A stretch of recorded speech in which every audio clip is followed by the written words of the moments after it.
Free fire কত বদলে গেছে তাই না? আজকাল নতুন প্লেয়ারদের কাছেও পুরানো কালেকশন থাকে, আর এক ছিল আমাদের সময় শুধু ফ্রিতে দেওয়া বান্ডিল ছাড়া কিছুই ছিল না। যখন বাকি তিনজন মিলে সাদা অ্যাডাম বান্ডিল পরা প্লেয়ারকে চেতাতে থাকতাম, শালা নিজেরাও নুব হতাম, কিন্তু অ্যাডামকে চেতানোর মজাই ছিল আলাদা। এক ঘরে বা টাওয়ারে বসে চারজনে মিলে একটা কিল করতাম, আর এনিমির একজন এসে আমাদের চারজনকেই মেরে দিত। কিন্তু জানেন মজার বিষয় কি ছিল? কেউ জানতোই না ডায়মন্ড 1, 2 বা হিরোইক কি জিনিস ছিল। সবাই শুধু গেম এনজয় করত। তখন রিভাইভ না দিলে কেউ বকা দিত না বা গালি দিত না।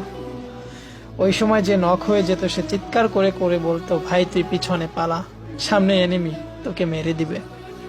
ম্যাচ হারার পরে কখনোই লবিতে এসে এই বিষয়ে ঝগড়া হতো না যে তোমার ভুল, ওর ভুল বা আমার ভুল ছিল।